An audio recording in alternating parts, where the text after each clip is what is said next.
¿Qué tal? Mi nombre es Eduardo Pérez Paz y voy a explicar un poco acerca del algoritmo de búsqueda temple simulado.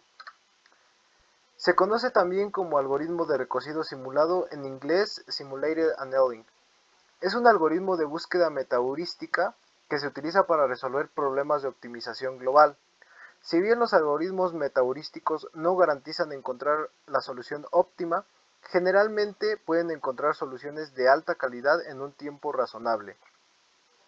¿Por qué se conoce con el nombre de recocido? Bueno, pues en la metalurgia el recocido es un proceso donde el objetivo es calentar y enfriar un metal constantemente. Esto lo hacen para que se vuelva más fuerte. Cuando se realiza este proceso, las moléculas del metal se reagrupan y esta reagrupación lo vuelve cada vez más rígido. Esta analogía es aplicada en el algoritmo de recocido simulado, dado que el proceso para encontrar el punto óptimo será acercarnos a una solución, alejarnos de esa posible solución, explorando nuevas alternativas y después volvernos a acercar a la respuesta. Este algoritmo nos presenta un problema de optimización y este se puede representar como un punto en un espacio de búsqueda. Nuestro algoritmo comienza en un punto aleatorio y luego explora el espacio de búsqueda probando diferentes puntos. A medida que se explora este espacio, disminuye gradualmente la temperatura. ¿Qué es esto de la temperatura? Bueno, la temperatura representa la probabilidad de que el algoritmo acepte una solución que no sea la mejor que la que se ha encontrado hasta ese momento. A medida que esta temperatura disminuye, es menos probable que el algoritmo acepte soluciones que no sean las mejores. Antes de definir el algoritmo como tal, vamos a ver qué es esto de optimización global. Por ejemplo, podemos ver en esta imagen una función que se extiende por un espacio de búsqueda a lo largo del eje X y el valor de esta está dado por la altura que está dada por el eje Y. Entonces, si consideramos partir esta función, podemos decir que de este punto a este punto tenemos un mínimo local en donde está este círculo, ya que para esta función en específico, es decir, no es la función en general, es una función específica, este punto es el más bajo de su superficie y es un mínimo local para esta función. Igual en este lado, de este punto a este punto tenemos un mínimo local que es el punto más bajo de la superficie para esta función en específica. Pero si tomamos en cuenta toda la función en general, encontramos que el mínimo global va a ser este punto, que es el punto más bajo en la superficie de toda la función en general, ya no específica de un punto a un punto. Y en general, este es el objetivo de nuestro algoritmo de recocido simulado, que encontrar este mínimo global que nos dé la optimización de nuestro problema. Como lo dijimos, este algoritmo funciona porque es más probable que se encuentre una solución óptima a medida que se explora el espacio de búsqueda. Entre más espacio esté explorado, hay más oportunidades de encontrar soluciones que son mejores que las que se han encontrado hasta ese momento. La función se calcula utilizando una heurística. ¿Qué es esto? Pues es básicamente una regla o procedimiento que nos puede ayudar a encontrar una solución aproximada a un problema. En el caso del recocido simulado, la heurística puede ser cualquier método que genere una nueva solución vecina de la solución actual. Por ejemplo, podría consistir en cambiar un valor aleatorio de la solución actual o intercambiar dos valores aleatorios. Esta heurística debe de tener la característica de ser suficientemente simple como para ser eficiente, pero potente como para generar nuevas soluciones que puedan ser mejores que la actual. Esto es lo complicado, pues dependiendo del problema que se esté resolviendo, va a ser difícil encontrar una heurística que nos pueda dar esa función para el algoritmo. Y básicamente el algoritmo se puede definir de la siguiente forma. En el paso 1, comenzamos con una solución aleatoria. Esto significa que el algoritmo podría comenzar con una solución tanto buena como mala. Sin embargo, es importante comenzar aleatoriamente para evitar quedar atrapado en un mínimo local, que como vimos anteriormente, pues no es lo ideal para nuestro algoritmo. En el paso 2 se calcula una función objetivo de la solución inicial. Esto permite que el algoritmo evalúe la calidad de esa solución inicial. En el paso 3, el algoritmo genera una nueva solución vecina de la solución actual. Así podemos explorar ese espacio de soluciones y podemos encontrar algunas mejores y pues también peores. En el paso 4, calculamos ahora la función objetivo de la nueva solución para evaluarla. Y en el paso 5 decidimos si la nueva solución es mejor que la actual, el algoritmo automáticamente la acepta como la nueva solución y así nos vamos a mover a una mejor solución. Pero si la nueva solución no es mejor que la actual, el algoritmo la va a aceptar con una probabilidad dada por la temperatura. Esto significa que tenemos la oportunidad de explorar soluciones que no son las mejores, pero siempre en función de la temperatura.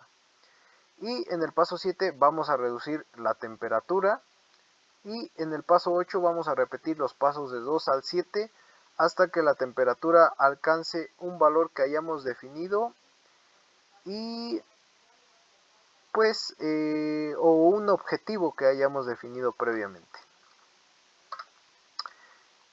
Para aterrizar un poquito el algoritmo, vamos a suponer que tenemos una temperatura inicial de 100. Esto significa que el algoritmo tiene una probabilidad de 100% de aceptar una nueva solución, incluso si la nueva solución no es mejor que la actual. Por ejemplo, si digamos que en este punto de nuestra función empieza nuestro algoritmo aleatoriamente y en el siguiente cálculo de la función nos genera un punto a esta altura. Esto quiere decir que la nueva solución es peor que la actual porque pues estamos subiendo en lugar de bajar, de acercarnos a los mínimos. Pero como la temperatura es del 100%, pues la va a aceptar en automático porque tiene el máximo de probabilidad de aceptarla. Ahora digamos que a medida que el algoritmo está avanzando, la temperatura disminuye. Por ejemplo, si imaginamos que la temperatura disminuye a 50, y esto después de 10 iteraciones, esto significa que el algoritmo ahora nada más tiene la probabilidad de 50% de aceptar una solución que no es mejor. Digamos que ya estamos en el mínimo local, ¿no? Incluso un poquito adelante o un poquito atrás.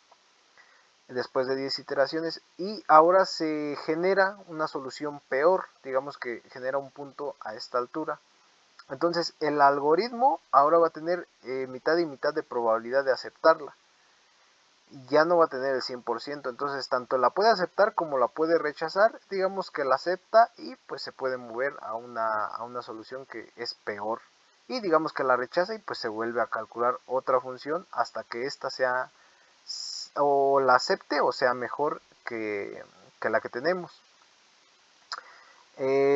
Ahora digamos que ya pasaron 100 iteraciones, la temperatura sigue disminuyendo y llegamos a una temperatura de 1, donde nada más va a haber un 1% de posibilidad de que nuestro algoritmo acepte una solución peor. Para este punto, cuando la temperatura es 1, pues quiere decir que o ya estamos en el mínimo global o estamos muy cerca.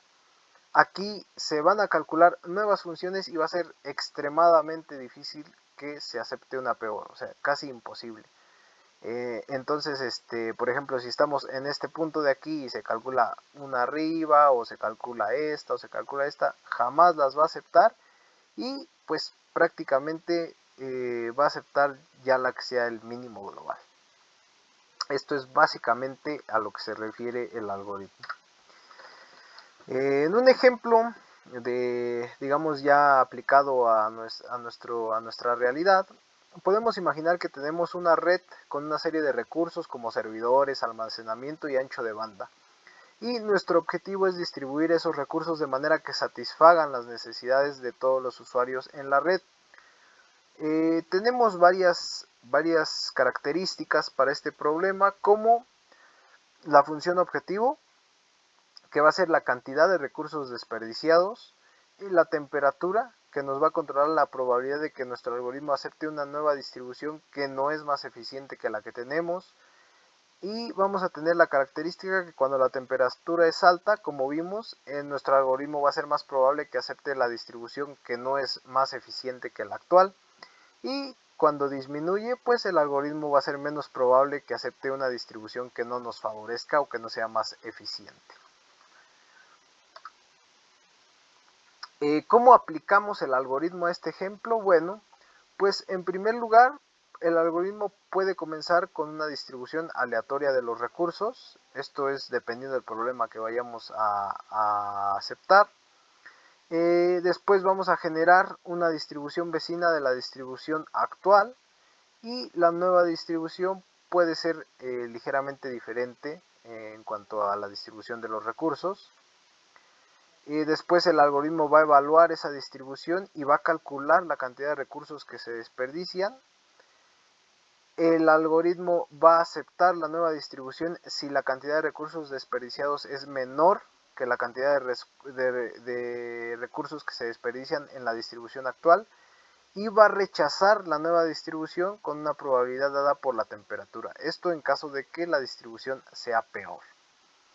La temperatura, como vimos, va a ir disminuyendo gradualmente y vamos a repetir los pasos de 2 al 6 hasta que la temperatura alcance un valor predefinido, y como lo mencioné, pues esto va a estar dependiendo del problema que estemos analizando.